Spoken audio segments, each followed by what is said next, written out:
안녕하세요. 중개사법 네 번째 시간입니다. 오늘은 정책심의위원회와 공제사업운영위원회를 비교하여 정리해 볼 건데요. 제 특별한 암기 코드를 모두 오픈하겠습니다. 그럼 지체 없이 시작합니다. 운영인의 식구는 아빠도 있고요. 운영이 아버지는 노래방 18번 곡으로 비 내리는 호남선을 부릅니다. 이게 바로 저의 암기 코드인데요. 공제사업운영위원회는 성별을 고려하여 위원장 포함 19명 이내, 그러니까 운영인에는 19명 이내로 합니다. 반면 정책심의위원회는 어떨까요? 정책심의위원회도 위원장을 포함하는데요. 7명 이상 11명 이내로 구성합니다. 다시 심의위원회는 7명 이상 11명 이내로 구성합니다. 다음으로 운영인에는 아빠가 있다고 했죠. 맞습니다. 부위원장이 있습니다. 그래서 운영위원회에는 위원장과 부위원장 각 1명을 두되 위원장 및 부위원장은 위원 중에서 각각 호선합니다.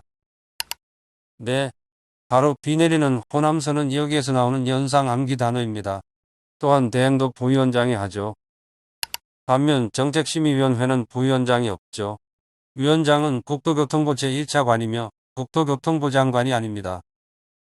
다시 정책심의위원회 위원장은 국토교통부 제1차관이며 대행을 하려면 미리 위원 중에 지명하여야 합니다. 그럼 운영인회로 가보겠습니다. 운영인회는 뭐가 많이 있습니다. 정책심의위원회는 간사만 있는 반면에 운영인회는 서기도 있습니다. 서기는 위원장이 임명하는데요. 또 운영인회는 연임이라는 제도도 있어서 1회에 하나여 연임할 수 있습니다. 부위원장도 있고 연임도 있고 서기도 있는 운영인회. 완전 화목해 보이네요. 한 가지 더, 운영위원회는 협회에 두고 정책심의위원회는 국토교통부에 둘 수 있습니다. 다시 운영위원회는 협회에 둔다. 정책심의위원회는 국토교통부에 둘 수 있다. 운영인회나 심의위원회 위원들의 임기는 공통적으로 2년인데요. 보궐위원은 전임자 임기의 남은 기간으로 합니다. 이제 이 위원들이 무엇을 심의하는지 알아볼까요? 정책심의위원회 심의하면 손자보육입니다. 이 문제가 시험에 나오면 완전 땡큐인데요. 손해배상, 자격취득, 중개보수, 중개업 육성 이렇게 되는데요. 여기서 주로 출제되는 지문이 있습니다. 자격취득, 즉 시험에 관한 사항은 시도지사가 우선할까요? 정책심의위원회가 우선할까요? 우리 시험에 관한 사항은 정책심의위원회가 우선하므로 시도지사는 이에 따라야 합니다. 23회 기출에서 시도지사는 따를 수 있다고 출제된 바 있습니다. 땡. 시도지사는 이에 따라야 합니다. 시험은 심의와 관련이 있는 단어죠. 반면에 운영인회는 공제사업에 대한 예산과 결산 등의 심의와 업무 집행을 감독합니다. 운영위의 임원 중의 위원은 3분의 1 미만입니다. 27회 기출문제지문으로 금융기관에서 임원 이상의 현직에 있는 사람도 공제사업 운영위원회가 될 수 있다고 출제되었는데요. 변호사, 공인회계사, 공인중개사 자격이 있는 사람도 협회장의 추천이 있으면 국장의 승인을 받아 운영위원회 위원이 될 수 있다고 합니다. 한편 운영위원회 운영에 필요한 사항은 위원회 심의를 거쳐 위원장이 정합니다. 이제 정책심의위원회를 정리해 보겠습니다. 정책심의위원회 위원장은 국장이 임명 또는 위촉하는데요. 연임이 없고 부위원장이 없어 미리 지명한 위원이 대행합니다. 간사는 있지만 서기는 없고 구성 및 운영에 관해 필요한 사항은 대통령령으로 정합니다. 또한 위원장이 심의위원회 회의를 소집하려면 7일 전까지 각 위원에게 통보하여야 하는데요. 부득이한 경우는 회의 개최 전날까지 통보할 수 있습니다.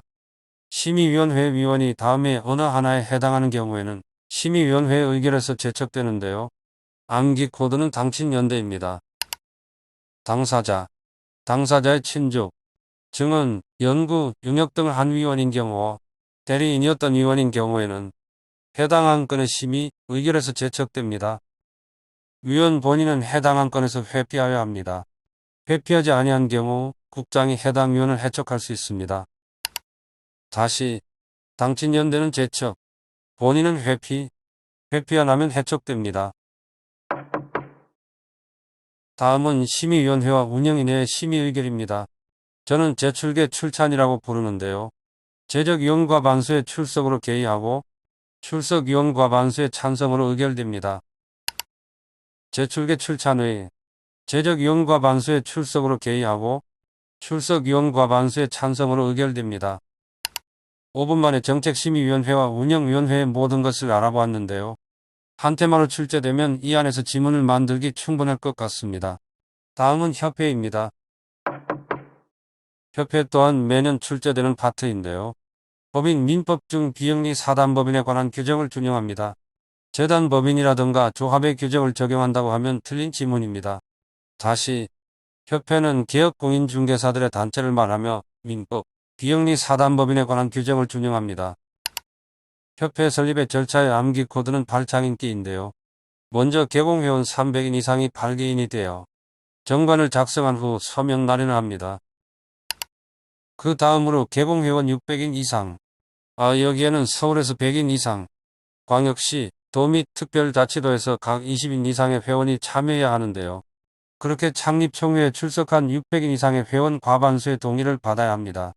그러고 나면 국장의 설립 인가를 받아야 합니다. 다시 허가가 아니라 국장의 인가를 받아야 합니다. 마지막으로 주된 사무소 소재지에서 설립 등기를 함으로써 성립하게 됩니다. 등기를 하기 때문에 협회는 법인입니다. 우리 시험 30회 때에는 지부와 지회에 대하여 출제한 적이 있습니다. 지부는 남자답고 늠름하죠. 그러므로 특별시, 광역시, 도에 둘 수 있습니다. 지부는 시도지사에게 사후 신고를 합니다. 반면 지회는 단어가 뭔가 소심해 보입니다. 그러므로 시, 군, 구에 둘 수 있는데요. 지회는 등록관청 즉 시군 구청장에게 사후 설치 신고를 하여야 합니다. 협회는 시도지사로부터 시험에 관한 업무와 실무교육 업무를 위탁받아 할 수 있습니다. 다음, 협회의 고유 업무로는 품질 유지, 자질 향상 등이 있는데요. 부동산 정보 제공에 관한 업무를 수행할 수 있다. 이 지문이 우리 시험 22회와 32회에 출제된 바 있습니다. 또한 공제사업이나 그 밖 중개제도의 연구 개선에 관한 것도 협회의 고유 업무라고 할 수 있습니다. 공제사업에 관한 내용도 꽤나 출제된 바 있는데요. 협회의 공제사업은 비영리 사업으로서 회원 간의 상호 부조를 목적으로 합니다. 공제제도는 보증보험적 성격을 가졌는데요. 책임준비금의 적립 비율은 100분의 몇일까요? 공제료 수입액의 100분의 10 이상으로 정합니다. 24회에는 협회 총수입액이라고 출제했습니다. 땡입니다. 땡. 책임준비금은 공제료 수입액의 100분의 10 이상으로 정합니다. 그럼 100분의 100 이상인 것은? 협회의 지급여력 비율입니다. 협회는 재무 건전성의 기준이 되는 지급여력 비율을 100분의 100 이상으로 유지해야 합니다. 사실 운영위원회 파트는 이 다음입니다만 심의위원회와 비교하며 알아보기 위해 앞부분으로 가게 되었는데요. 운영위원회의 목적 자체가 협회의 공제사업에 관련 사항을 심의하고 그 업무 집행을 감독하기 위해서라는 사실을 기억하셔야겠습니다. 오늘도 짧고 굵게 엑기스만 담았습니다. 출근길이나 잠들기 전 반복해서 보세요. 당신의 합격은 기정사실입니다.